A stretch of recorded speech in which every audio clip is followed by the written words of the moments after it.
Lillian is a third-year pharmacy student who is a resident of Hilo and enjoys in her free time spending time with her two children and hopes to one day return to Disneyland for a family trip. Throughout this presentation, if you have any questions, please enter them into the question and answer tab at the bottom of your screen. And I will be happy to send those to the speakers who will either answer them during the presentation or shortly thereafter. Without further ado, I will hand you over to Lillian and Michael. Thank you, Dr. Gu, for that introduction. So today we're going to be talking about the truth about vaccines. Our learning objectives today include defining immunity, understanding the purpose of vaccines, and the safety of vaccines. So what is immunity and how does it work? Immunity is your body's capability to resist or fight a disease and its effects. It is your defense system against infections. When a foreign substance enters your body, your immune system kicks in and develops antibodies against the pathogen. The antibodies that are developed will stay in your body and will be ready to fight off the infection faster if you were to ever have that virus infect you again. Now, the antibodies that are produced in order to recognize specific particles on a pathogen. So when the bacteria or virus enters the body, the antibodies can recognize it and rid your body of it. Our goal is to fight off potential infections by teaching your immune system to recognize and respond to the virus or bacteria, as well as prevent death and disease. Vaccines teach our bodies and train them to work against pathogens that infect us. They mimic the disease and trigger our immune system to build up defenses against us, and they do this without making us sick. Therefore, vaccines are a safer way of developing immunity against diseases over getting the disease itself. And there are 3 different ways to help with this. We have live, inactive, and mRNA virus vaccines. Live vaccines contain a live and weakened whole pathogen. An example you're familiar with would be the vaccines for measles, mumps, rubella, and chickenpox. Inactive vaccines contain a killed pathogen, such as the Tdap vaccine. And mRNA vaccines teach your body to produce a protein that can trigger an immune response. This is one of the types of vaccines currently being used for the COVID-19 virus. Now I'll delve into a little bit more about the vaccines. Live vaccines are the closest thing to having a natural infection. These contain an entire weakened version of the virus that can replicate in your body. Therefore, these vaccines will help your body to develop an immunity against the disease without causing a severe illness. For most vaccines, once you've developed the antibodies, you will most likely never have the infection again. An example of this is the chickenpox vaccine. Inactivated vaccines contain a dead portion of the pathogen. So since they are not alive, the virus will not replicate in the body. And these are a safer option for people who are immunodeficient. mRNA vaccines teach our bodies to produce the protein which is found on the COVID-19 virus surface. Once produced, our immune system creates antibodies to rid our body of the cell with that same protein.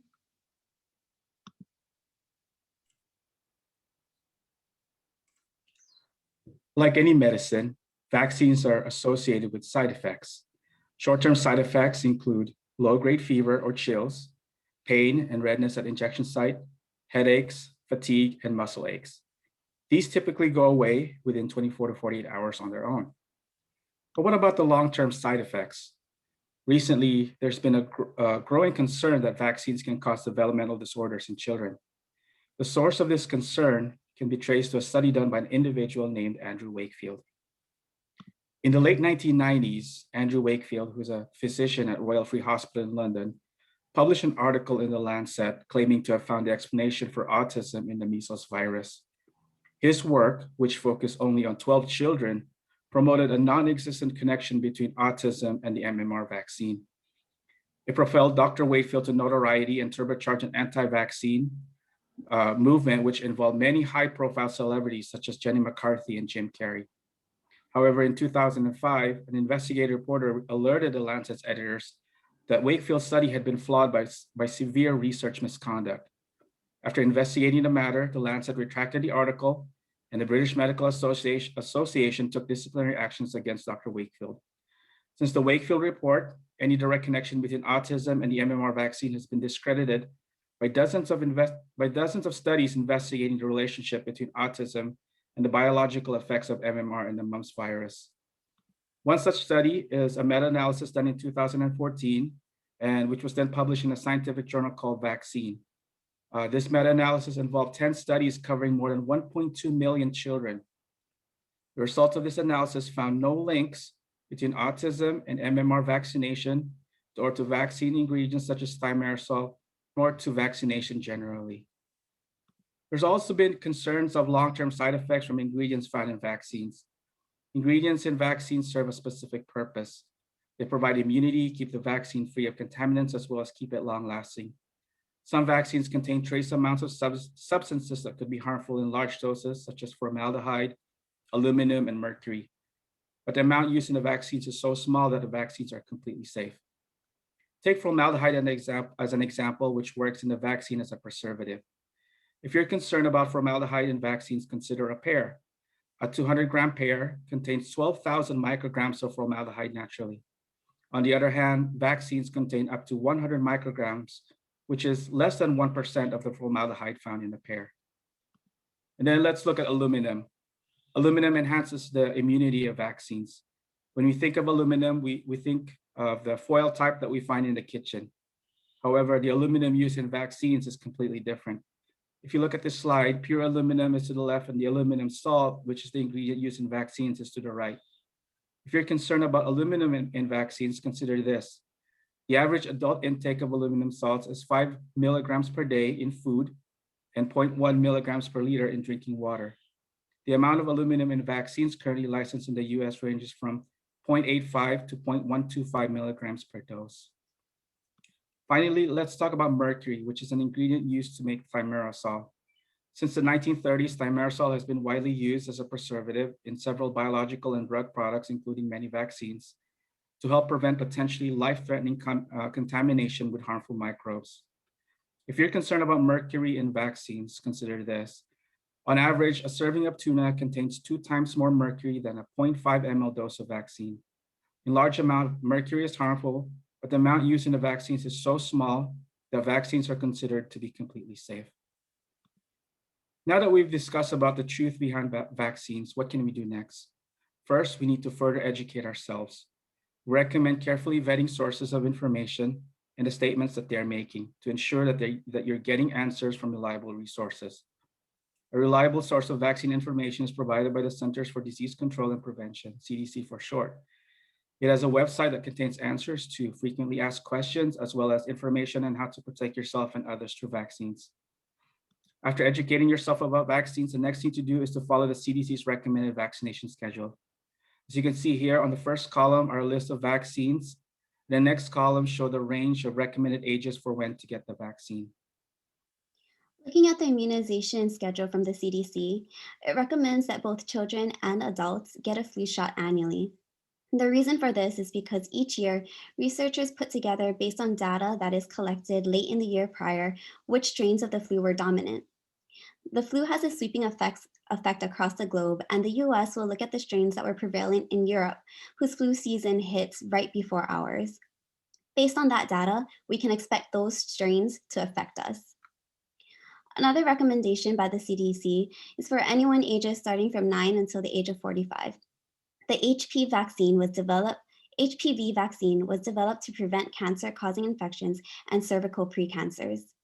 So by vaccinating our teens, we can prevent these infections from occurring. Finally, if you'd like to learn more about vaccines, we recommend hitting up these websites. Today, we talked about immunity and how it acts as our defense system against infection. We also discussed how vaccines teach our body's immune system to work against such infections, and how vaccines are completely safe. Again, we recommend that you educate yourselves with reliable information, and to remember, don't wait, vaccinate. And that brings us to the end of our presentation. We'd like to thank you for your time and attention today. If anyone has any questions, we'd be happy to open up the discussion. Thank you. Thank you so much, Lillian and Michael. Again, if there's any questions, please feel free to enter them in the Q&A link at the bottom of your screen.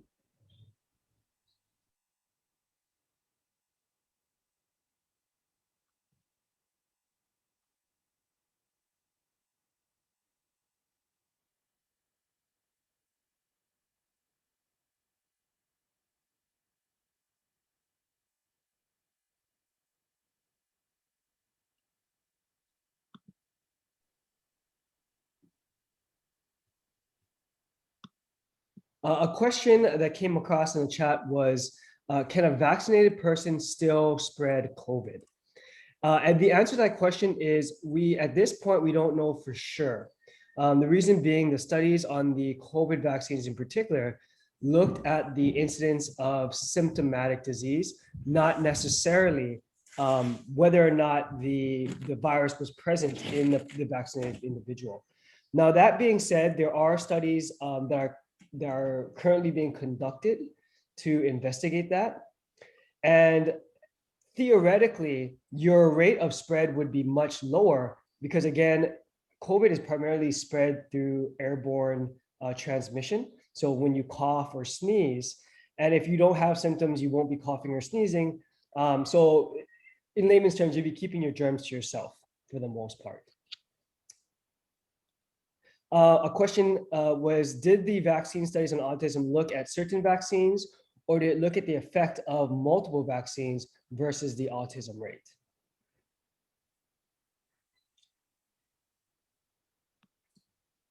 So for that study, it mainly focused on the MMR vaccine, just because most of the controversy has been focused on MMR vaccine, and most of the people, actually the effects of the misinformation that was provided lowered the amount of people getting the MMR vaccine, that a lot of the people started getting sick again because of the misinformation that was spread. Yeah, so the particular study that Michael discussed looked specifically at the MMR vaccine. However, there were subsequent investigations that looked at cumulative doses of vaccines. And again, they found no link between how many vaccines a patient receives and the rate of autism. And that may partly be because that, again, there is a very specific vaccine schedule. So for the most part, the number of vaccines that an individual is getting won't vary too much from person to person, with the exception of perhaps the tetanus booster.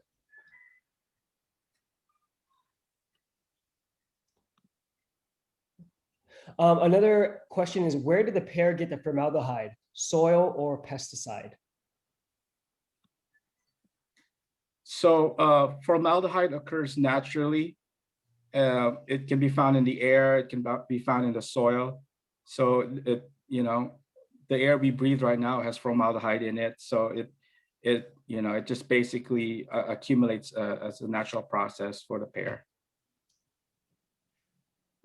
Another question is, in terms of vaccines being completely safe, which was stated several times, can you explain that as it relates to documented adverse effects that do occur in some individuals who receive certain vaccines? I believe Mike touched on this when he did mention that vaccines, like any medication, do have a risk of adverse effects. Again, what we need to look at is the risk versus benefit. For example, when we look at the coronavirus vaccine, I myself personally had quite a severe reaction. I felt very sick the next day. However, that risk of having those adverse effects, to me, does not outweigh the benefit of preventing the possibility of me contracting COVID and becoming severely ill, which may necessitate an ICU admission and perhaps even death.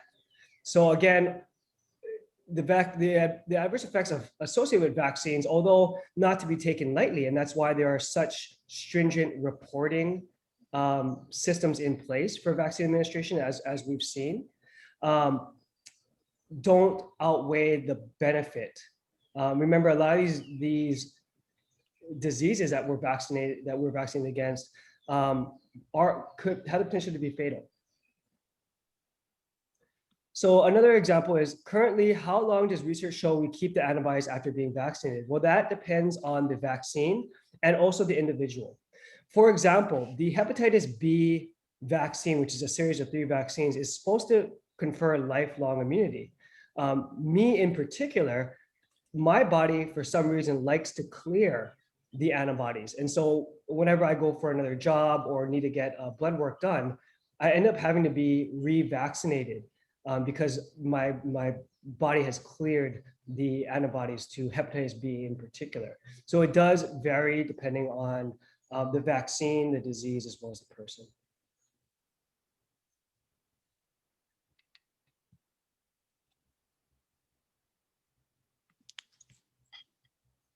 Is there a website link that shows how often the side effects occur with all the vaccines given so far? Not in one place. There is a number of, the CDC does have information on what adverse effects have been reported with each vaccine, but it doesn't always give exact percentages as far as incidence, specifically because, for example, I had a really bad body aches and muscle aches following the COVID vaccine, but I didn't report it, which many don't. You know, many people who get vaccinated do expect to get some negative adverse effects, and most don't report it. So any sort of percentage or data really wouldn't be accurate, other than from the studies that got the vaccines approved.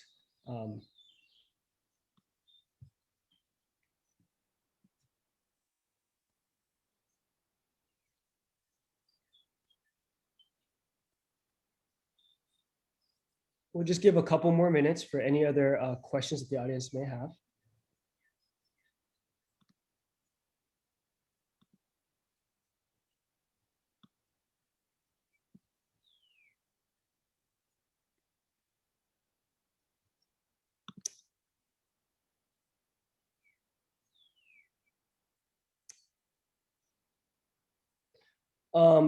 One question is, could you go over again what you guys mentioned as far as vaccine safety in those who are immunocompromised?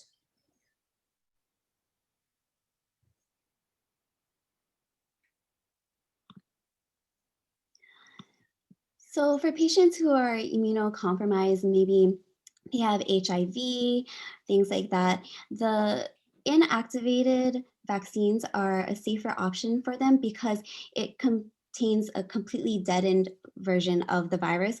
So therefore it doesn't replicate in the body. The activated ones contain a smaller portion of the vaccine that it can replicate, and therefore it would have a stronger immune response to the vaccination itself. Therefore, that's why we recommend that if you are immunocompromised, that the inactivated vaccines would be safer in that sense. Does that answer your question? And then specifically for the COVID vaccine, there have been some studies looking at the safety and efficacy of those particular vaccines in patients with certain medical conditions, certain levels of immune compromise. Those studies are still kind of ongoing. But again, you have to really weigh the risks and benefits. If the same immunocompromised person or person with comorbidities did happen to contract COVID, their risk of a serious illness and perhaps death is much higher than the normal population. So although the risk of the vaccine may or may not be riskier, the benefit certainly is more profound. There's another question about the Johnson & Johnson vaccine, and I believe they're referring to the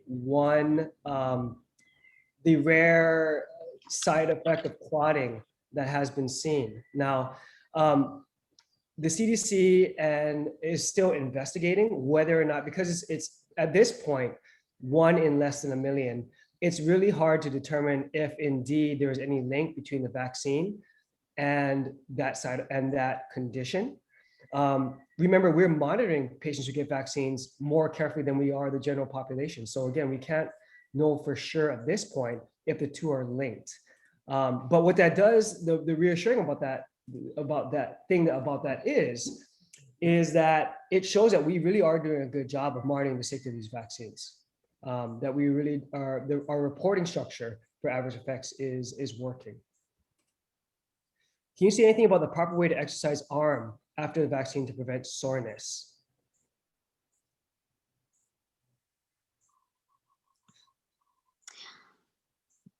A lot of people, after they receive the injection or after they receive the vaccination, they were told to just continuously move the arm and stretch it out. And that would help to alleviate the pain that you might feel if you feel that muscle tenderness there.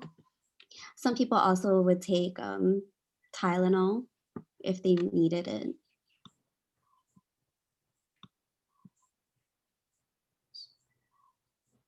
So basically anything that you would do for a bruise would hold true in this case as well. You know, ice may help. Hot compress later may help. As Lillian said, moving your arm, but not overdoing it, again, may help. Why are boosters necessary?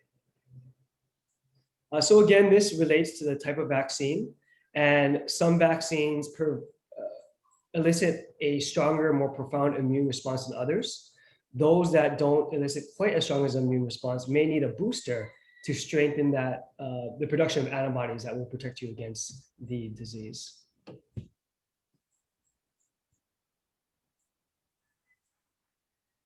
Why do they say not to take Tylenol before taking a vaccine? So this is actually a controversial issue. Theoretically, Tylenol may blunt the immune response. It may limit and decrease the inflammatory process and the immune mediated process that occurs when you get a vaccine. Therefore, theoretically, it may reduce the effectiveness of the vaccine in it being able to elicit antibiotic production, but that has not been proven or at this point. So it is a theoretical risk and not a proven one.